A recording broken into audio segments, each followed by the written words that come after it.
Hi everyone, my name is Olivia Compton. My email is listed there if you need to contact me. Today I'll be reviewing the digital tool called Google Art Project. It's from the Google Cultural Institute, which is also known as Google Arts and Culture, and you can see their logo displayed here.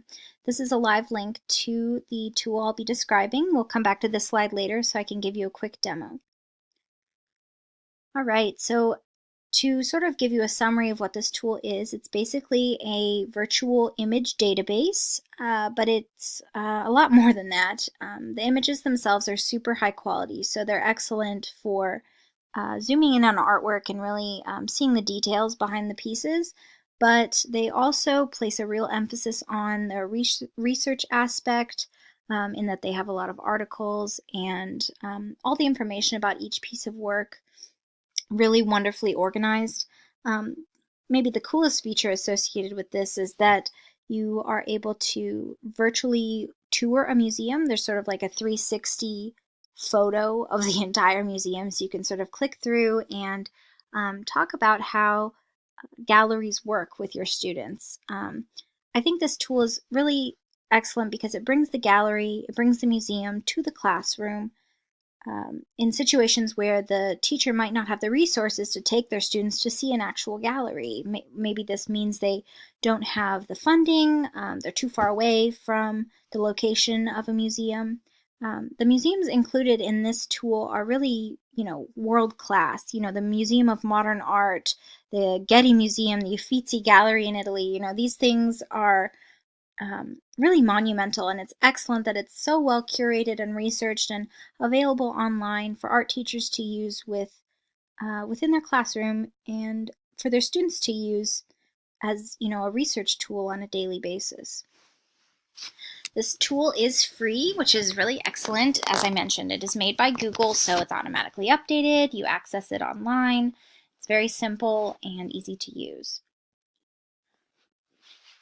As I mentioned before, teachers and students can use this. I think it's appropriate for K through 12, but it might work better for the older grades simply because of some of the subject material or just sort of the freedom this tool allows. You have to be mature enough to sort of guide yourself through it, or you need the teacher to scaffold, which is what I talk about in the elementary lessons that I'll describe in a moment. All right, so to apply this in the classroom, I wanted to show these images really quickly, but basically you see Starry Night here by Van Gogh, and it's a good quality image, but when you click on this zoom in feature, you're able to really zoom in close, and not just in a way that you're zooming into a pixelated image, you're zooming into an even better quality, you know, HD image of the work, so that you can actually see these specific brushstrokes that the artist used. You can see that this blue was layered on, after these colors, and just be able to know the artist's steps in art making in maybe a more intimate way than you could even know by viewing it in a museum, just because you can't get nose to nose with a painting, especially one of this fame. For security reasons. So it's just a great way to zoom in and share this art with your students. For elementary kids, I think the first step would just to take them on an exploration of the museum. I think that could be the first step for middle school and high school students as well, but it's definitely an excellent starting point. You could use this tool to display a piece of art in really high quality on the board, on the smart board, on the projector, and have students begin, working on their critical thinking skills, their critique skills, and have them describe what they see. It's basically the start of critique, which is a big word, but is a really important concept in being a good, perceiver of artwork. You have to be able to think critically about the choices that the artist made. You have to, be able to vocalize what you like or don't like about the piece and why. So it's a really good way to start that off. Another idea is just pair and share, have students discuss a piece of art amongst themselves, to get their ideas, out in the open, and something that the teacher can also walk by and observe their students are, on task, but still a great idea. Also, doing a scavenger hunt where students might have to, click through a museum and find certain artists or artworks would be a good way to get students interacting with this tool right away.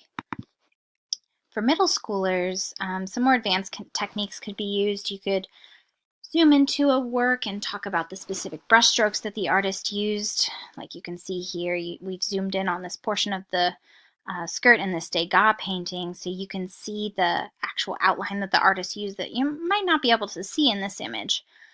You could also use this to compare two artists or two pieces and have students use their critique skills to talk back and forth about the similarities and differences. Another really cool thing you could do with this website is to have students take the role of a curator, the person who designs a museum, and have them, by doing these virtual tours of museums, sort of write a reflective essay talking about, if they were the curator, what they would choose to have in their museum.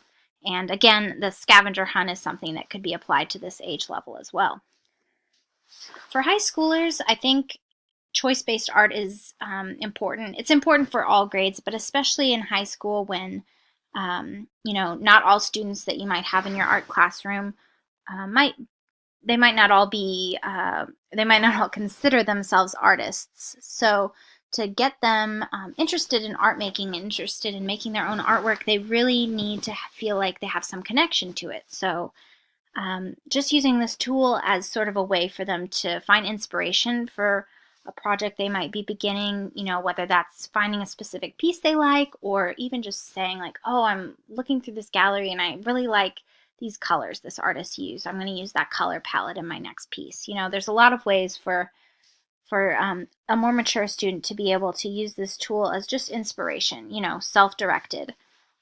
This site also includes a lot of articles that you could use to begin your, like a new project in your classroom that focuses on a specific theme, like identity or communication through art.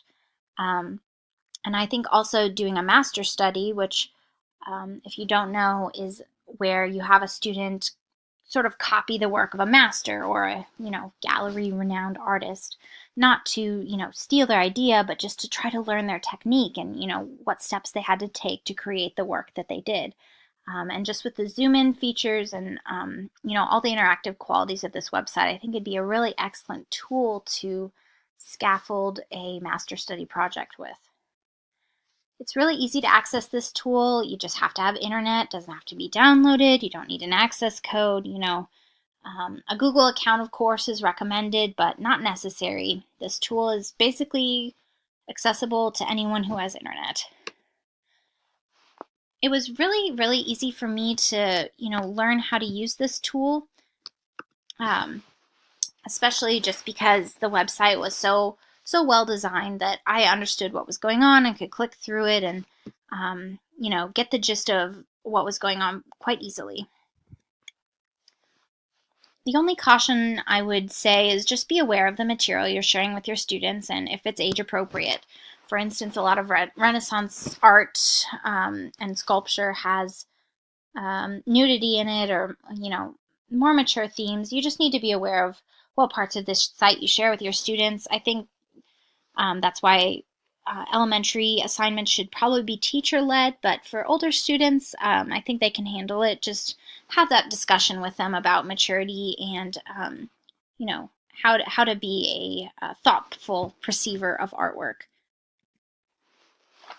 A couple references about this work. I'm not going to read the whole thing, but as you can see, people are raving about it. It contains over 70,000 works of art, over 1,000 museums. And you don't have to go to the museum to get a lot of the museum experience. I really like that the second reviewer from the School Library Journal talks about how this is a versatile tool that can be integrated into many classroom activities. And I completely agree. I think it's something that art teachers can use in many ways. So to conclude, I think this is an incredible tool. It can be used in many ways for all ages. Even as a college level student, I am so happy I found this because I can, use it in my art history classes now. It can really be adapted for, lots of different projects, lots of different ages. it's just a great resource. And so before I finish up this video, I'll show you guys a quick demo of the tool. Let me just go back to that title slide since we do have that link there. It's going to take a moment to load. All right, so there's that first login page where you see, and I've just gone straight to this link. I am logged into my Google account, but not necessary. So you can see, you can scroll through and see all of these different museums that are included here. Just for fun, let's go to the Nelson Atkins Museum of Art. It's in Kansas City specifically, so not too far from home, but we're getting there a lot quicker than driving right now. So they break up the artwork into specific categories. You can see, there's quite a range, and I'm just scrolling through using my touchpad here, but basically it's really incredible the collection they've acquired and have painstakingly photographed. I'm going to go to the modern art here and show just so you guys can see the quality of these images. It's just incredible. Let's look at this work by Monet. It's water lilies. I've actually seen this in person, but I think it's so cool that you can also, zoom in and see it online in such quality. So here, it took it a minute to focus, but you see now, you can see these very, very specific details. Water lilies might not be the best example for this since it is a sort of, impressionist work. So it's sort of a brush stroke that's, not as concrete as some others. I'm going to show, let's go back a slide and look at this work here. So, really great image to start off with, but when we click and zoom in, it's going to focus and show us these specific details. It's really excellent. So you can really use that tool in a great way. I'm going to go back here, and if you scroll, so you're on the museum page, you can scroll to the bottom, and it has this awesome explore feature. So I'm saying explore, and we're gonna, if you zoom out a little bit, if you start zoomed in, it can be a little confusing, so you have to get used to it. But here we are in this gallery and able to use these arrows on the floor to click around and view specific works. It is just really incredible. You can just walk through and really get a feel for, how the museum is curated and designed, and just keep walking through. So here, I'm leading us through here. It does take a little getting used to navigate through, but here, I'm able to pivot and look at this sarcophagus. It's so awesome. I think it's something that, students can get excited about, especially if you had a scavenger hunt where, you might say, find, this certain statue, or, find a work by an Egyptian artist, but you start them off in a completely different room than this one. I don't know. It's just, I think it really shows how far we've come in terms of technology and how it can be applied in the classroom in a really meaningful way. So, all right. I could play around on this for hours, but I'll save you from watching that. If you have any questions, do please email me. This is my address. But I really encourage everyone, even if you're not an art educator, to go check out this tool. I can't stop raving about it. And I just want to thank you for sticking along with me during this demo and this informational video, and happy teaching.